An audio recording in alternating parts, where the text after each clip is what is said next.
coup, on est très content d'accueillir ce soir Stéphanie Gentil, qui est professeure de santé publique et qui va nous parler de la différence entre signifiant et différence cliniquement significative.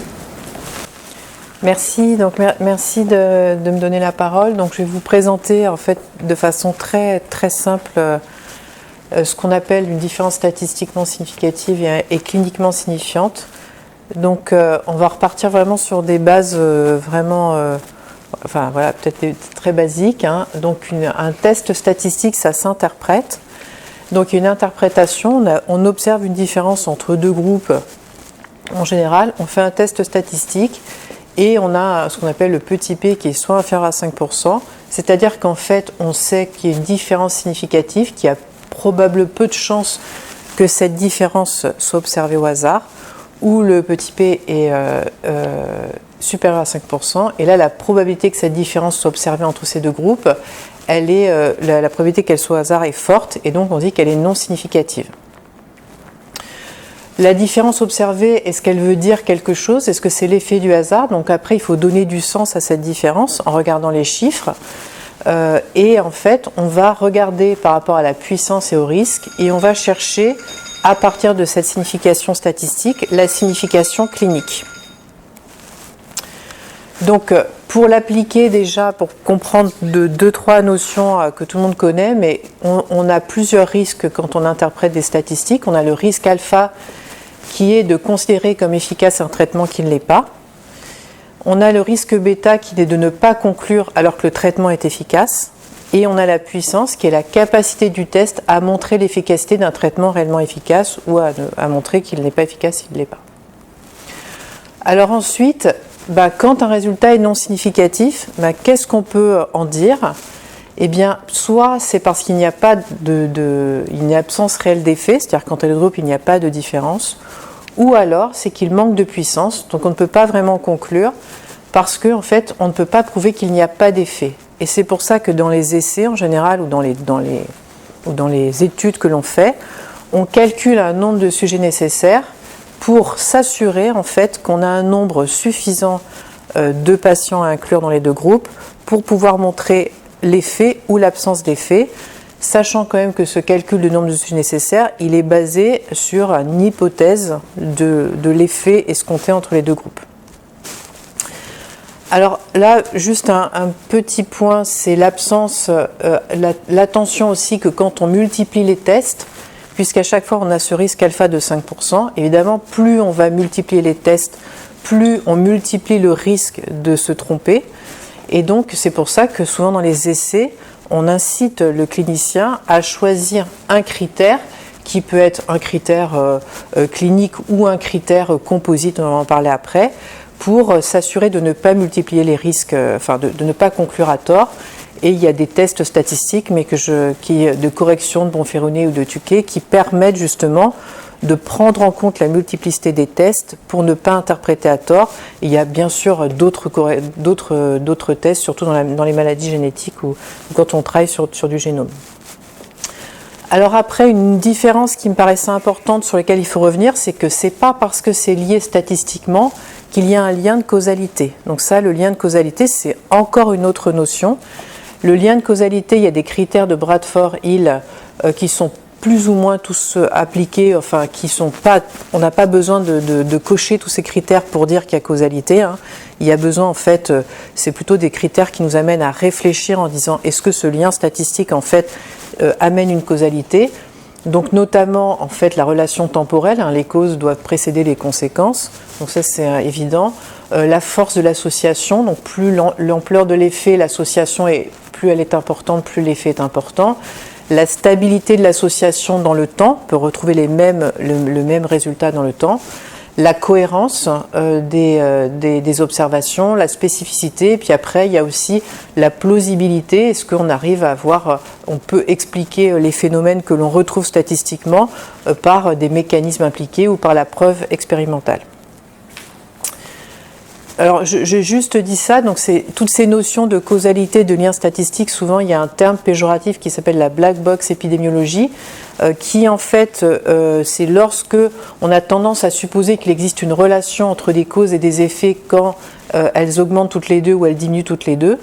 Donc une étude qu'on cite souvent, c'est l'étude du choléra à Londres dans les années 50, qui a été une des premiers exemples d'épidémiologie de la boîte noire, puisqu'il y avait la théorie des miasmes, et lui, il a commencé à regarder un petit peu les foyers d'infection, et il les a reliés au réseau des eaux. Mais il y a plein d'exemples aussi où on peut dire il y a plus de délinquance à cause des jeux vidéo violents, etc. Et ça, ce sont des liens, en fait, qui n'ont pas qui sont cette boîte noire des liens d'association. Ensuite, il y a cette notion de pertinence. Donc, on va arriver vraiment à la partie, avant d'arriver vraiment à la partie de cliniquement signifiant. J'insisterai surtout sur le dernier point, c'est le résultat doit être obtenu sur des patients qui sont représentatifs de ceux qui sont vus en pratique. Et ça aussi, c'est important, c'est-à-dire que tout ce que vous pouvez faire en statistique et tous les liens qu'on peut montrer, s'ils sont appliqués à un échantillon qui n'est pas représentatif et qui a un biais de sélection, au final, en fait, ils n'ont pas de valeur en termes de généralisation des résultats. Et donc, dans les essais cliniques, justement, c'est un des problèmes, puisqu'en fait, on sursélectionne les patients qui, justement, pour justement voir vraiment l'effet du nouveau médicament que l'on va prendre. Et quand ces médicaments, après, passent dans la vie réelle, en fait, ils sont appliqués à des gens qui ont des comorbidités, d'autres traitements, etc. Et c'est d'ailleurs pour ça que la pharmacovigilance existe, pour justement pouvoir suivre ce médicament et voir les effets à long terme. Après, bien sûr, on va en parler, le critère de jugement, c'est-à-dire le critère par rapport auquel on va prendre une décision, il doit être pertinent cliniquement, et la taille de l'effet doit être clinique, donc ça on va le revoir, et l'efficacité, elle doit être suffisamment importante. Alors la différence cliniquement signifiante, c'est le passage, en fait, c'est quand on va passer de la donnée statistique à la décision clinique ou à la décision politique ou publique, c'est-à-dire à partir de quand, de cette donnée, qu'est-ce qu'on va en faire. Donc souvent ça s'applique quand la donnée elle a une valeur dont le seuil n'est pas évident à relier à un état clinique. Alors par exemple, on peut prendre le score de l'EVA qui est par exemple pas mal utilisé pour les maladies de rhumatologie, où en fait la douleur c'est un des critères importants pour le soin. Ou l'indice de WOMAC, j'ai mis ça un petit peu sur le retentissement fonctionnel d'une hanche, les scores de qualité de vie qu'on utilise énormément et même dans les essais cliniques, parce que dans les maladies chroniques, en fait, comme les gens ne les guérit pas, on essaye de faire en sorte que leur niveau de qualité de vie se rapproche le plus possible de la population générale en fonction de l'âge, bien sûr. J'ai mis le score de News parce que c'est quelque chose que vous utilisez aussi pour la gravité. Donc il y a un score composite avec plusieurs composantes, mais même la pression artérielle diastolique, qui peut paraître simple, on se dit, si mon traitement il va diminuer de 10% ma pression artérielle diastolique, en quoi elle a un sens clinique ? Est-ce que ce chiffre finalement, on peut le relier vraiment à un état clinique ? Ça peut être aussi des données biologiques, si on diminue, je sais pas, l'hémoglobine ou des choses comme ça. Donc l'idée un peu de cette cliniquement signifiante, c'est que là, je prends n'importe quel score, j'ai un traitement A, j'ai un traitement B. On voit que le traitement B, le score est un peu plus bas. Alors ça dépend de qu'est-ce qu'on a pris comme score. Mais en fait, elle signifie quoi cette différence ? Est-ce qu'elle reflète une amélioration ? Est-ce qu'elle est cliniquement importante pour le patient ? Ici, c'est pareil. On peut prendre, par exemple, pour les diminutions de mortalité ou la survie, parce qu'en oncologie, on utilise beaucoup. On a une diminution de 25% à 15%. Donc dans les deux cas, la statistique est significative. La réduction, statistique est significative, mais dans un cas, on peut dire il y a une pertinence clinique, et dans un cas, qu'est-ce qu'on pense de la pertinence clinique ? Donc là, on peut prendre des études où on va rajouter de la chimiothérapie à des malades, et à la fin, les médianes de survie sont différentes statistiquement, mais finalement, elles sont très proches. Pour le patient en tout cas, peut-être d'1 mois ou 2 mois, et finalement on se dit, est-ce qu'on va imposer en plus un traitement à ce patient, sachant que finalement son gain à lui n'est pas énorme. Donc moi j'ai travaillé sur ce sujet dans le cadre d'un programme de surveillance nationale sur la qualité de vie des patients en insuffisance rénale chronique. J'ai développé un outil de qualité de vie pour les patients.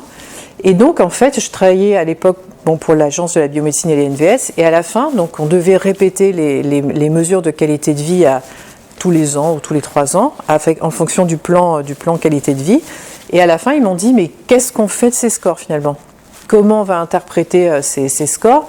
Est-ce que si finalement mes patients, même si on ajuste sur l'âge, le sexe, parce qu'on sait que c'est lié à l'âge et le sexe, on fait des scores de propension, comment on va interpréter? Est-ce que si j'ai 61 et que d'un coup j'ai 65, est-ce que je peux être content de mon action de santé publique ou pas? Donc du coup, on a travaillé sur la différence minimale signifiante qui a un sens clinique pour le médecin et qui pourrait avoir un sens pour le patient qui dit moi je me sens mieux qu'avant ou finalement pas vraiment. Et on peut se poser la question, est-ce que c'est la même? Et en fait, notre étude a montré que en fait, c'est pas du tout la même, parce que là, c'était une figure sur la concordance de l'évolution de l'état de santé perçu par le clinicien et perçu par le patient. Et le niveau de concordance, il n'était qu'à 64%, parce que parfois le clinicien avait l'impression que pour lui, le patient allait beaucoup mieux, et le patient, lui, il n'avait pas du tout cette impression. Donc cette différence cliniquement signifiante, en fait, c'est la variation minimum, alors là c'est pour la qualité de vie, mais ça peut être pour n'importe quel score, qui va amener le clinicien à modifier sa prise en charge et son traitement, bien sûr s'il y a une alternative de prise en charge. Et la différence minimale signifiante du point de vue des patients, c'est la plus petite modification du score, bon là pour la qualité de vie, mais ça peut marcher pour n'importe quel score, qui, comme bénéfique par le patient, qui en l'absence d'effets secondaires de surcoût excessif, justifierait une prise en charge médicale. Donc là, on avait fait une publication où il y a plein de méthodes statistiques complexes pour savoir comment faire. En gros, on part surtout d'encore, on essaie surtout de relier ces différences par rapport à un encore, c'est-à-dire à un paramètre clinique objectif pour essayer de relier ces variations. Et ce qu'il faut comprendre aussi, c'est que ces différences, il faut les exprimer par variation en pourcentage et pas en différence absolue, parce que selon où on se place, donc entre 100 et 80, on diminue de 20%, et 60-40, on diminue de 33%. Et selon le score où on se place, c'est-à-dire si quelqu'un, par exemple, a un score très bas de VA, qu'il faut très haut, voilà, parce que le VA, c'est le nom pour la douleur, qui est très haut, forcément, il va peut-être ressentir un gain plus rapidement que quelqu'un qui a un score où il a très peu mal et qui va ressentir de façon différente. Après, de la statistique à la décision collective, en fait, du coup, ces statistiques, une fois qu'on peut en donner un sens clinique, ou enfin, en tout cas, une fois qu'on s'est posé la question de est-ce que ça a un sens clinique, est-ce que ça a un sens pour le patient, est-ce que ça a un sens pour la pratique clinique, cette valeur statistique, il faut intégrer après, dans le cadre de la décision collective ou publique, intégrer l'aspect du coût par rapport à l'efficacité, y compris les coûts qu'on a économisés grâce à cette prise en charge ou ce traitement. Il faut intégrer l'aspect bénéfice-risque pour le patient, puisque parfois, par exemple, notamment pour les dépistages qui sont organisés au niveau national, en fait, on ne peut pas aller, par exemple, dépister quelqu'un si on n'a pas de prise en charge à lui proposer, puisque ça peut générer aussi des risques, même moraux. Enfin, je ne sais pas que des risques aussi physiques, mais ça peut entraîner de l'anxiété, etc., alors que finalement le patient, lui, il ne ressent rien. Et après, on parle beaucoup de coût d'opportunité, c'est parce que le budget de la santé, c'est une enveloppe qui est fermée. Donc, si on consomme des ressources pour un programme médical ou un traitement médical plus cher, eh bien, de fait, ces ressources ne sont plus disponibles pour une autre utilisation.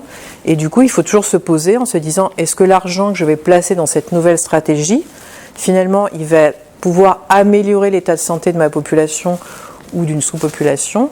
Et qu'est-ce que ça va retirer en termes de santé pour l'ensemble de la population? Et quand on parle de coût d'opportunité, surtout en santé publique, parfois on se rend compte qu'il faut mieux augmenter par exemple le revenu minimum de ressources pour les gens, et ça va avoir plus d'impact sur leur santé que de faire un traitement sur une population qui va avoir un gain très, très peu important.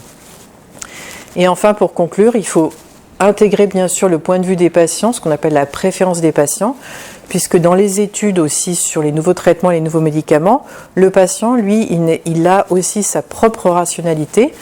Il y a des études, alors moi j'ai deux exemples à citer. Il y a une étude sur le cancer du larynx où en fait il y avait un traitement qui améliorait beaucoup la survie du patient, mais qui avait beaucoup d'effets secondaires, notamment sur la voix, etc. Et le patient, lui, il ne choisit pas ce traitement, lui, il choisit de vivre moins longtemps, mais avec une meilleure qualité de vie, que de prendre le traitement qui va le faire vivre plus longtemps avec moins bonne. Et pareil, on avait travaillé sur un groupe de travail sur les pontages coronariens, les stents.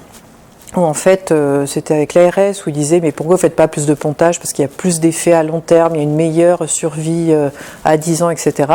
Et les cardios disaient mais nous, en fait, le patient, si on lui explique le pontage et on lui explique la stent, il va choisir la stent parce que c'est pas du tout la même chose, quoi, en termes de prise en charge, et qu'il se dit on verra bien plus tard. Donc du coup, même dans les stratégies in fine de ce qui va sortir de ces essais, il y a tous ces aspects après qui sont à prendre en compte. Voilà, je vous remercie.